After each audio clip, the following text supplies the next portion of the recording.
जय हिंद दोस्तों, स्वागत है आपका जय बालाजी क्लास में। दोस्तों आज हम पढ़ने जा रहे हैं भारतीय संविधान की उद्देशिका के बारे में। ठीक, तो आइए देख लेते हैं दोस्तों हम उद्देशिका को और क्या कहा जाता है। तो दोस्तों उद्देशिका को प्रस्तावना भी कहा जाता है। तो आइए दोस्तों देखते हैं उद्देशिका के बारे में। तो दोस्तों हम बात करें कि किसी भी अधिनियम का आरंभ जो होता है वो किससे होता है, उद्देशिका से होता है। और उद्देशिका उस अधिनियम के आदर्शों और आकांक्षाओं का क्या करती है, उल्लेख करती है। साथ ही साथ दोस्तों उद्देशिका उस अधिनियम के लक्ष्यों एवं नीतियों को समझने में क्या होती है, सहायक होती है। तो आइए दोस्तों देखते हैं कि प्रत्येक अधिनियम का आरंभ सामान्यतः उद्देशिका से होता है जो उसके मुख्य आदर्शों एवं आकांक्षाओं का क्या करती है, उल्लेख करती है। इसके बाद हम बात करें दोस्तों किसी भी अधिनियम के लक्ष्यों एवं नीतियों को समझने में उद्देशिका क्या होती है, सहायक होती है। इसके बाद हम दोस्तों बात करें कि उद्देशिका को और क्या कहा जाता है। दोस्तों उद्देशिका को प्रस्तावना भी कहा जाता है, लेकिन संविधान में दोस्तों किस शब्द का जिक्र भी किया गया है, प्रस्तावना के स्थान पर उद्देशिका शब्द का जिक्र भी किया गया है। ठीक है दोस्तों, चलिए इसके बाद बात करें दोस्तों संविधान निर्माताओं के विचारों को जानने की कुंजी किसे कहा जाता है। तो किसे कहा जाता है, उद्देशिका को कहा जाता है। तो आइए देखते हैं संविधान निर्माताओं के विचारों को जानने की कुंजी किसे कहा जाता है। तो किसे कहा जाता है, उद्देशिका को कहा जाता है। ठीक, चलिए इसके बाद हम बात करें दोस्तों उद्देशिका को किस देश के संविधान से लिया गया है। तो दोस्तों उद्देशिका को ऑस्ट्रेलिया देश के संविधान से लिया गया है। ठीक, तो उद्देशिका को कहाँ से लिया गया है, ऑस्ट्रेलिया के संविधान से लिया गया है। ठीक, इसके बाद हम बात करें दोस्तों संविधान सभा में उद्देशिका को किसने प्रस्तुत किया था। तो दोस्तों किसने प्रस्तुत किया था, पंडित जवाहरलाल नेहरू ने प्रस्तुत किया था। कब किया था, 13 दिसंबर 1946 को प्रस्तुत किया था, जिसे संविधान सभा द्वारा कब स्वीकृत कर लिया गया। तो दोस्तों उद्देशिका को 22 जनवरी 1947 को संविधान सभा के द्वारा स्वीकृत कर लिया गया था। तो आइए दोस्तों देखते हैं भारतीय संविधान की उद्देशिका को पंडित जवाहरलाल नेहरू द्वारा संविधान सभा में 13 दिसंबर 1946 को प्रस्तुत किया गया, जिसे 22 जनवरी 1947 को स्वीकृत कर लिया गया। चलिए इसके बाद हम बात करें दोस्तों क्या उद्देशिका में संशोधन हो सकता है। तो दोस्तों हाँ, उद्देशिका में संशोधन हो सकता है उसके मूल ढांचे के अलावा। ठीक, तो यहाँ पर एक संशोधन भी हुआ है उद्देशिका में, आइए उसको हम देख लेते हैं। तो दोस्तों उद्देशिका के प्रथम पैरा में समाजवादी और पंथनिरपेक्ष तथा 6वें पैरा में अखंडता शब्द को जोड़ा गया। किस संविधान संशोधन के माध्यम से। तो दोस्तों 42वें संविधान संशोधन अधिनियम 1976 के माध्यम से। तो आइए दोस्तों देख लेते हैं कि 42वें संविधान संशोधन अधिनियम 1976 के माध्यम से उद्देशिका के प्रथम पैरा में समाजवादी और पंथनिरपेक्ष शब्द तथा 6वें पैरा में अखंडता शब्द को जोड़ा गया। चलिए इसके बाद 1976 में जो संशोधन हुआ उसके बाद हमारी उद्देशिका किस प्रकार की है। तो आइए देख लेते हैं हम उसको, यहाँ पर पढ़ बस लेंगे दोस्तों उद्देशिका को। आइए देखते हैं कि 1976 में यथा संशोधित उद्देशिका इस प्रकार है हमारी।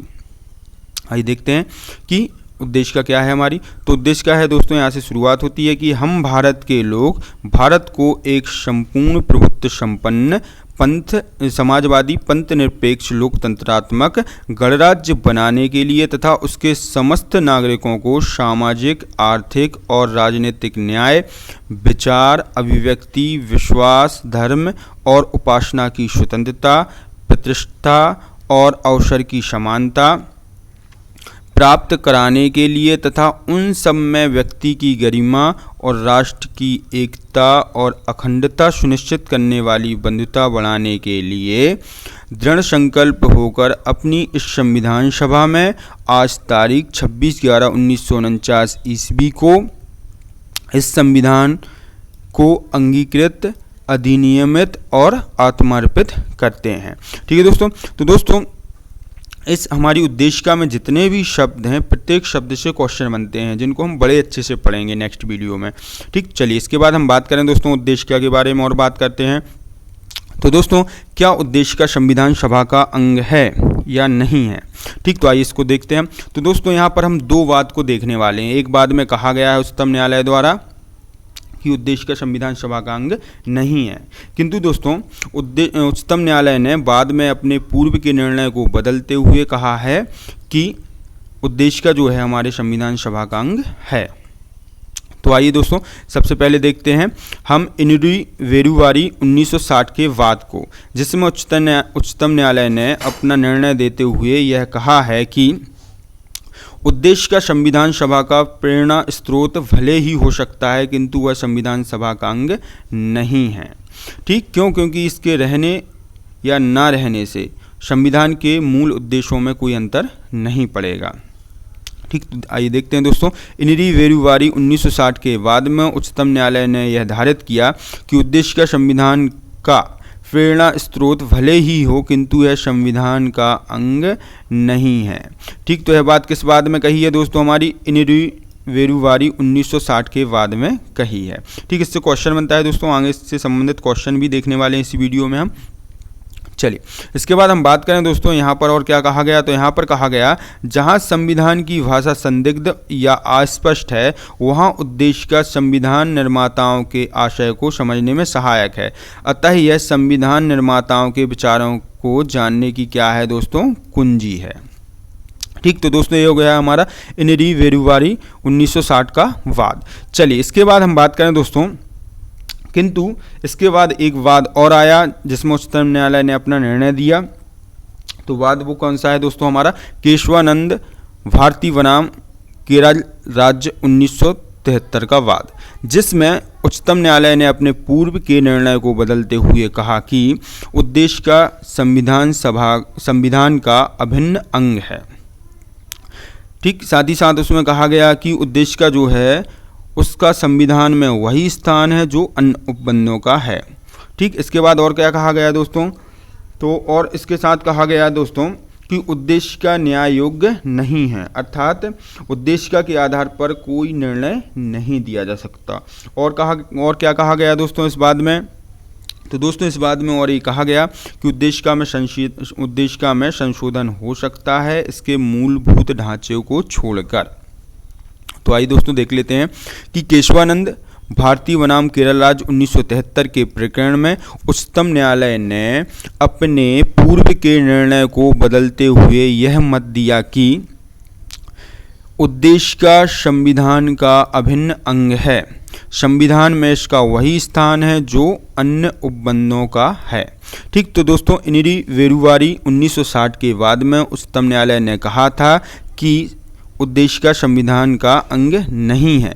ठीक, लेकिन दोस्तों इसके पश्चात हमारा केशवानंद भारती बनाम केरल राज्य 1973 के बाद में उच्चतम न्यायालय ने अपने पूर्व के निर्णय को बदलते हुए क्या कह दिया है कि उद्देश्य का संविधान का अभिन्न अंग है और इसका संविधान में वही स्थान है जो अन्य उपबंधों का है। ठीक है दोस्तों, चलिए इसके बाद हम बात करें दोस्तों, उद्देश्य का न्याय योग्य नहीं है, अर्थात इसके आधार पर कोई निर्णय नहीं दिया जा सकता। चलिए इसके बाद हम बात करें दोस्तों, उद्देश्य का में संशोधन किया जा सकता है लेकिन इसके मूलभूत ढांचे के अलावा। ठीक, चलिए इसके बाद हम दोस्तों आगे देखते हैं उद्देशिका के बारे में। तो दोस्तों उद्देशिका को संविधान की मूल आत्मा किसने कहा है, तो दोस्तों उद्देशिका को संविधान की मूल आत्मा न्यायमूर्ति हिदायतुल्लाह ने कहा है। ठीक, तो न्यायमूर्ति हिदायतुल्लाह ने गोकलनाथ बनाम पंजाब राज्य के प्रकरण में उद्देशिका को संविधान की मूल आत्मा कहा है। चलिए इसके बाद हम बात करें दोस्तों, उद्देशिका को राजनीतिक जन्मपत्री किसने कहा है, तो दोस्तों के.एम. मुंशी ने उद्देशिका को राजनीतिक जन्मपत्री की संज्ञा प्रदान की है। ठीक, तो दोस्तों राजनीतिक जन्मपत्री किसने कहा है, तो के.एम. मुंशी ने उद्देशिका को राजनीतिक जन्मपत्री की संज्ञा प्रदान की है। चलिए इसके बाद दोस्तों उद्देशिका के बारे में सुभाष कश्यप ने क्या कहा है, तो दोस्तों उद्देशिका के बारे में सुभाष कश्यप ने कहा है कि संविधान शरीर है तो उद्देशिका उसकी आत्मा है, उद्देशिका आधारशिला है तो संविधान उस पर खड़ी अट्टालिका है। ठीक, तो आइए देख लेते हैं दोस्तों सुभाष कश्यप ने क्या कहा है। तो सुभाष कश्यप ने उद्देशिका के महत्व को रेखांकित करते हुए कहा है कि संविधान शरीर है तो उद्देशिका उसकी आत्मा है, उद्देशिका आधारशिला है तो संविधान उस पर खड़ी अट्टालिका। ठीक, चलिए दोस्तों अब इसके बाद दोस्तों उद्देशिका से संबंधित आगे नेक्स्ट वीडियो में हम पढ़ने वाले हैं। यहाँ पर हम थोड़ा सा और देख लेते हैं, जितना हमने उद्देशिका के बारे में पढ़ लिया है उससे किस प्रकार के क्वेश्चन बनते हैं, आइए वो भी देख लेते हैं हम 2-4 क्वेश्चनों को। तो आइए देखते हैं हम यहाँ पर सबसे पहले देखते हैं दोस्तों, संविधान निर्माताओं के विचारों को जानने की कुंजी किसे कहा जाता है, तो किसे कहा जाता है दोस्तों, अभी पढ़ा है हमने किसको, उद्देशिका को। चलिए इसके बाद आइए देखते हैं दोस्तों और क्या क्वेश्चन बन सकते हैं। तो मूल उद्देशिका में भारत को कैसा राज्य बनाने का संकल्प लिया गया है। ठीक, तो दोस्तों अभी पढ़ा है हमने उद्देशिका को, तो उद्देशिका को आप पढ़ेंगे तो आप समझ जाएंगे कि मूल उद्देशिका में भारत को कैसा राज्य बनाने का संकल्प लिया गया है। तो दोस्तों मूल उद्देशिका में भारत को संपूर्ण प्रभुत्व संपन्न लोकतंत्रात्मक गणराज्य बनाने का संकल्प लिया गया है। ठीक, आइए दोस्तों इनरी वेरुवारी के बाद से क्वेश्चन आ गया कि किस वाद में यह कहा गया है कि उद्देशिका संविधान का अंग नहीं है। तो दोस्तों इनरी वेरुवारी के मामले में कहा गया है कि उद्देशिका संविधान का अंग नहीं है। ठीक, लेकिन दोस्तों किस मामले में यह कहा गया है कि उद्देशिका संविधान का भाग है या संविधान का अंग है। तो दोस्तों केशवानंद भारती बनाम केरल राज्य के वाद में कहा गया है कि उद्देशिका संविधान का अंग है। ठीक, चलिए इसके बाद हम बात करें दोस्तों 42वें संविधान संशोधन 1976 द्वारा उद्देशिका में कौन कौन से शब्द जोड़े गए। तो दोस्तों 42वें संविधान संशोधन अधिनियम 1976 द्वारा उद्देशिका के प्रथम पैरा में समाजवादी और पंथनिरपेक्ष तथा 6वें पैरा में अखंडता शब्द को जोड़ा गया। ठीक, इसके बाद दोस्तों उद्देशिका से संबंधित अन्य जानकारी आपको नेक्स्ट वीडियो में मिलेगी। तो दोस्तों यदि आपको हमारे पढ़ाने का तरीका अच्छा लगता है तो हमारे चैनल को सब्सक्राइब करें, और यदि आपको वीडियो पढ़ाने का तरीका अच्छा लगता है तो हमारी वीडियो पर लाइक और कमेंट करना ना भूलें।